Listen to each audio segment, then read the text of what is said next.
Karibu tena mtazamaji kwenye awamu ya mwisho ya taarifa za yanayojiri. Huku ulimwengu ukiadhimisha siku ya ukimwi duniani, Wakenya wamehimizwa kukumbatia hatua za kujikinga ili kukomesha kuenea kwa virusi hivyo vya ukimwi. Akizungumza huko Kibera jijini Nairobi, Ruth Wanjeri wa shirika la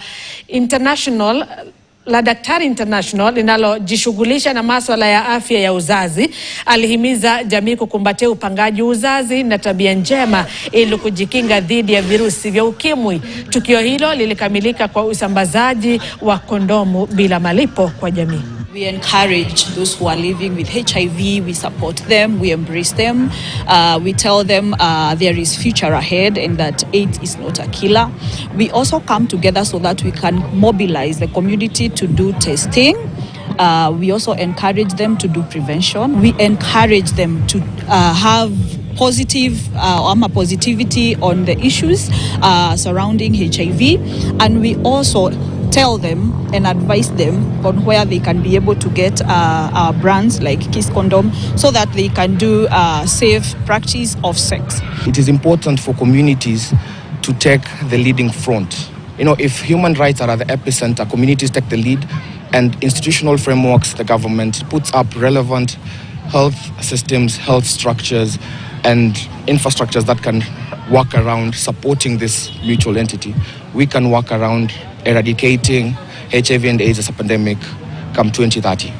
Sasa vijana wenye wako huku nje, chenye naweza waambia wasianguke sana kwa ili maneno ya mapenzi haya sana, kwa sababu saa nyingine unaweza enda na upate kibaya, na ukishapata kibaya labda una roho ndogo, ukienda daktari akwambie unaanza kusema labda unaweza stuka, unaona, na haifai. Sasa vijana wajiadhiri. Kwingineko mtazamaji, wadau kutoka sekta mbalimbali wamejumuika eneo la Ruiru, kaunti ya Kiambu kuhamasisha watoto kupitia elimu ya sanaa na muziki kwa lengo la kukuza na kulea vipaji kwa watoto nchini. Wakizungumza kwenye hafla hii, washikadau wanasema lengo lao kubwa ni kukuza utamaduni na ubunifu wao katika kufuata mkondo wa mafanikio katika masomo yao. Aidha, wazazi pia wamehimizwa kutambua na kuunga mkono vipaji vya watoto wao mara tu vinapojitokeza ili kujenga msingi thabiti kwa kizazi kijacho.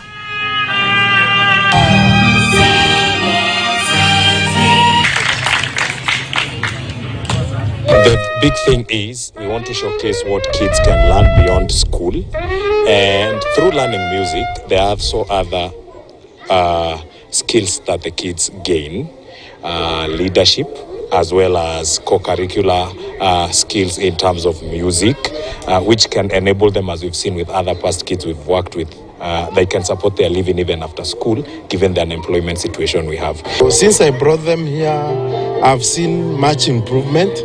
They have been singing in the house, and so I feel encouraged to bring them here more and more, just to see if I will nurture that talent. And since I joined this group, I've been able to interact with the instruments and also improve in my singing career. Teachers here have coached as well, and I urge parents to bring their children here, and they will have a better environment to improve their careers. Have all these kids here so that they can look upon us to see guys who have come from this society and they are doing well in the other part of the society.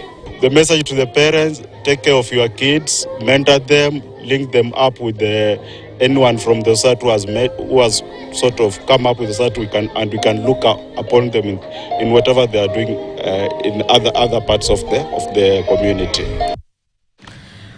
Kwingineko mtazamaji, nyakati hizi hakuna kuchagua kazi kama ilivyokuwa zamani kutokana na idadi kubwa ya vijana wanaotafuta ajira.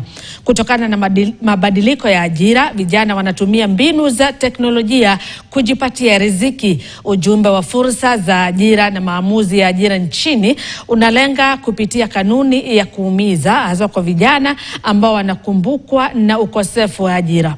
Hata hivyo, maendeleo katika soko la ajira yamewasaidia vijana kupitia tu kuchagua ajira zao kwa busara. Na katika enzi ya kidijitali, vijana wanalenga kwa zaidi katika kozi za teknolojia ili kwa urahisi wapate kuelekea soko la ajira baada ya mafunzo. Do apart from work? Are you following something or doing something that it's going to be fun? Are you going to love what you're doing, or you end up saying that you love how you do it and not loving what you do? I will want to say that the best way will be to apply both, love what you do and love the way you do it. For those students who are looking for roles, looking for jobs, then we actually have a 12-month career services placement focus for those students. So we help them get them ready with their CVs, mock interviews, and introduce them to employers. If you are not embracing tech in the financial industry, then you are way behind. Tech is driving everything from the insights we get from the products we create for our customers, from even the day to day. Everyone is transacting on their phone. Not saying that the other parts of finance have been put away, but everything is made easier when you put it on phone. We live in a world that is constantly changing. With tech, it allows you to be a part of that change. And Kenya is the tech hub of East Africa. So why not? You should be amongst the many devs that they hear from Kenya. Balozi wa Uganda nchini Kenya, Paul Mukumbwa, amewapongeza wadau wa utalii nchini Kenya kwa kukuza sekta ya utalii wakati wa msimu wa sherehe. Akizungumza katika mkutano mkuu wa mwaka wa wanachama wa TOSC, Balozi Mukumbwa alieleza kuwa nchi hizi mbili zimekuwa na uhusiano mzuri wa kazi katika kukuza sekta ya utalii. Mwenyekiti wa watoa huduma za utalii Daniel Mbogwa na mkurugenzi mtendaji anayejiendesha Bwana Raymond Cheruyot walisema kuwa ongezeko la hivi karibuni la ada za mbuga za wanyama katika Masai Mara limeathiri wafanyikazi wao na idadi kubwa ya watalii wanachagua kutembelea Serengeti nchini Tanzania. And these are people that travel a lot and they can resonate very well with their fellow youth.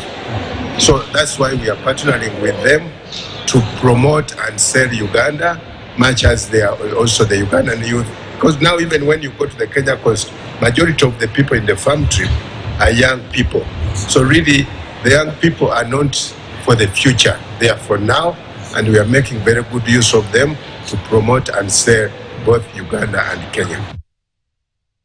Kenya na Tunisia zinaimarisha uhusiano kwa lengo la kutafuta fursa za kibiashara na uwekezaji. Balozi wa Tunisia nchini Kenya, Anur Ben Youssef, amepongeza wajumbe na wanadiplomasia kwa kongamano la siku 2 la uwekezaji wa biashara ambao unafanyika mjini Mombasa.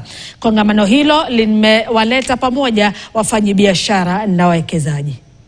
Today I'm with 15 companies, different sectors, and this shows that we believe in the potential in Mombasa. Among them you have ladies also, so just to show that we are really keen to explore, and the Tunisian business women, businessmen are keen to explore the opportunities in Mombasa. Mombasa, it's the gate for Tunisia and for the whole Africa to the other region. We're looking to explore basically the partnerships that we can create as a chapter, but on behalf of the country and the region. So we're looking forward, Mr. Ambassador, and like he rightly put it, this is a reciprocal visit after my visit to Tunisia on invitation from the Director of CPIX and His Excellency the Ambassador, and we're really hopeful basically of creating these strong linkages and partnerships for businessmen and women of Kenya. Ours as a government is to facilitate public-private partnerships, and we are working closely with the National Chamber, Mombasa chapter, led by Bod Jamal, and ours is to support efforts that would grow the economy of Mombasa. Juhudi za kuhifadhi msitu wa Mau zimepata msukumo mkubwa kufuatia mpango wa chuo cha misitu cha Kenya wa kuzalisha miche ya miti milioni 2 kwa ajili ya kupandwa katika eneo la msitu wa Masaita lililoko Londiani katika eneo bunge la Kipkelion Mashariki. Akizungumza wakati wa zoezi la upandaji miti chuoni humo, mkuu wa chuo hicho Daktari Elizabeth Wambugu alisema kuwa taasisi hiyo imejitolea kuchangia lengo la serikali la kupanda miti bilioni 15 ifikapo mwaka wa 2023. Alibainisha kuwa mpango huo ni sehemu ya juhudi pana za kuongeza kiwango cha misitu nchini Kenya hadi 30% katika kipindi cha miaka 10 ijayo. Mbunge wa Kipkelion Mashariki Joseph Cherorot alisisitiza umuhimu wa kushirikisha jamii. Go away. Make sure next time you come and check that tree that you planted today. Since it is our responsibility to promote the 15 billion trees challenge, we started by planting trees. We planted 200 trees. The institutions, the representatives, the CEOs, and some students had a good time planting trees in this area. We have also promoted the Jasamiti app so that every person who planted and the students could learn that when they plant trees, even in their home areas, in their schools, they can put it in the map of Kenya, because Jasamiti app is what we are using to help us count the trees that are being planted so that it adds up to the 15 billion to give Kenya 30% tree cover by 2032. Zaidi ya makundi 50 ya kina mama waathiriwa wa mafuriko, watu walio na ulemavu pamoja na vijana katika kaunti ya Tana River yamenufaika na kitita cha shilingi milioni 4.3 kutoka kwa hazina ya mwakilishi wa kike katika kaunti hiyo. Akizungumza kwenye hafla hiyo iliyowaleta pamoja viongozi mbalimbali wa kaunti hiyo, kiongozi huyo amesema mpango huo unalenga kuimarisha maisha ya wakaazi wa kaunti hiyo ya Tana River kwa kutoa njia mbadala za ajira ili kujipatia kipato. Makundi hayo yalipokea shilingi 100,000 kwa kila kundi pamoja na vifaa mbalimbali vya kufanyia kazi. Aidha, mwenyekiti wa hazina hiyo ya Ngafu Roy Sasaka alihudhuria hafla hiyo akisema kaunti hiyo hupewa mgao kidogo kutokana na idadi ndogo ya maeneo bunge. Kila kitu tuko nayo.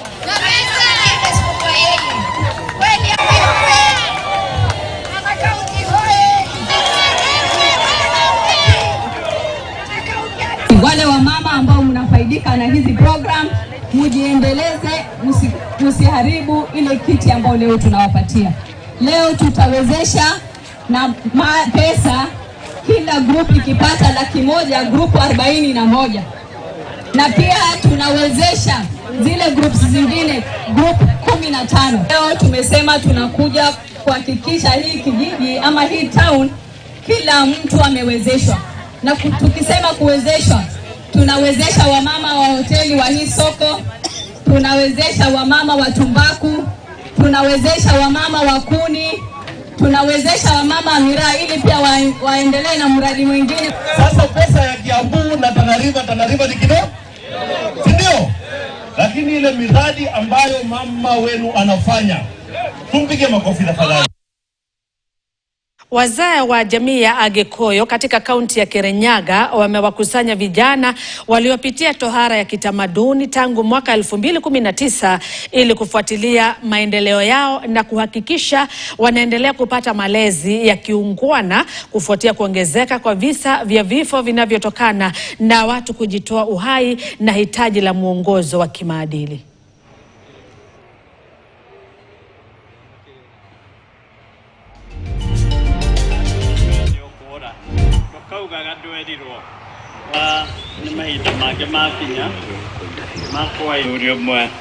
Na mbere ya kuria muthuri acokia ngatho yarite meciria mau make undu ucio gathiuga kinyarira nagia na mitugo ria miuru uguo tiguo tungienda igwe ta aciari. Our aim is not only to see that the boy gets circumcised. We need to give that boy a lot of advice so that he grows up in the right way, in the right direction. I've been in this program for a period of just 1 year, but I've been very thankful because the elders have been taking more time. Others leave their jobs, but they take their time to come and bring us youth together so that they can teach us on how to handle challenges in life. These young men, having passed through our hands, when you meet them within the community, they seem to have gained a lot and have changed from whatever kind of a system they used to live in.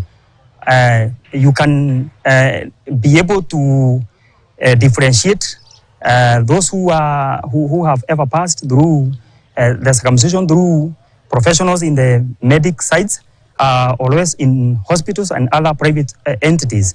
And whenever they came through the Wazee team, or else the forum of Wazee, it has proved to us that all what we've been doing, or all what have we undertaken and our responsibility, it has not been in. Ningetaka kushukuru sana wazee wetu wa Kiama wa from Kirinyaga sababu wameanza initiative mzuri. Wakazi wa eneo bunge la Suna Mashariki walifanya maandamano makali mwishoni mwa wiki wakionyesha hali mbaya ya barabara katika eneo hilo. Maandamano hayo yaliyofanyika katika kijiji cha Godjop waliwashirikisha wakazi na waendeshaji bodaboda waliokuwa wakizuia njia kuu za usafiri kwa kutumia mimea ya ndizi na mahindi, wakitaka serikali ichukue hatua za haraka. Waandamanaji walieleza hasira zao kuhusu changamoto wanazokumbana nazo kila siku kutokana na barabara zilizoharibika. Walisisitiza kuwa hali hiyo imeathiri pakubwa usafiri, biashara na upatikanaji wa huduma muhimu.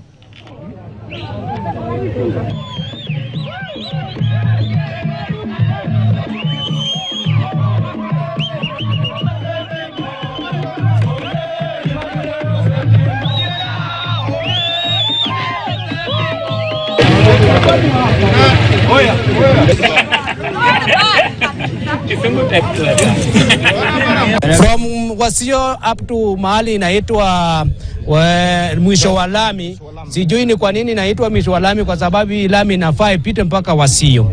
Tukitoka hapo watu wa pikipiki hatuwezi beba wa mama wetu kwenda Migori kwa sababu ya hii barabara. Tumechoka na hii barabara. Asipotengeneza hii barabara, Juma inayokuja tutakuja na ng'ombe tulime tupande mahindi.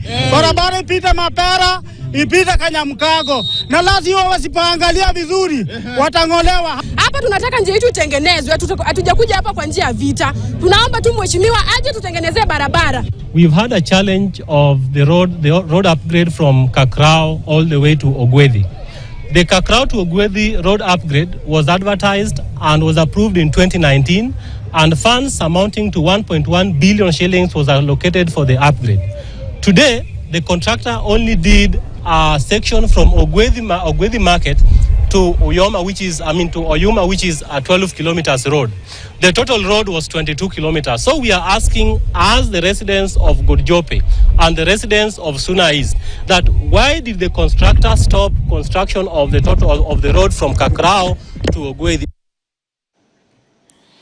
Zaidi ya wafanyikazi 20 wa uokoaji wa Kiambu walihitimu baada ya kukamilisha mafunzo ya kudhibiti majanga katika taasisi ya mafunzo ya zimamoto ya kaunti ya Kiambu ambayo inashirikiana na kituo cha msaada wa kimataifa cha Poland. Wafanyikazi wa uokoaji kutoka kaunti ya Nairobi pia walishiriki mafunzo hayo yaliyoongozwa na serikali hiyo ya kaunti ya Kiambu, ambayo ni sehemu ya juhudi za kaunti kuongeza uwezo na ujuzi wa kundi la uokoaji la Kiambu. Mafunzo hayo yalihusisha jinsi ya kukabiliana na majanga mbalimbali yakiwemo majanga ya moto, ajali za barabarani, majanga ya majengo na uokoaji majini.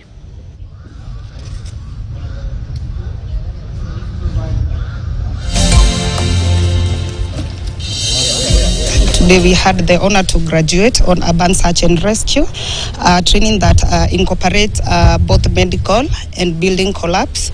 And with the enhanced equipment and the high training, we will be able to respond in a very short duration to save more life and to mitigate more disasters. With this training, Before, when we are responding to different collapse building, we used to be behind the KDF because we are always sure that they have undergone higher training more than us.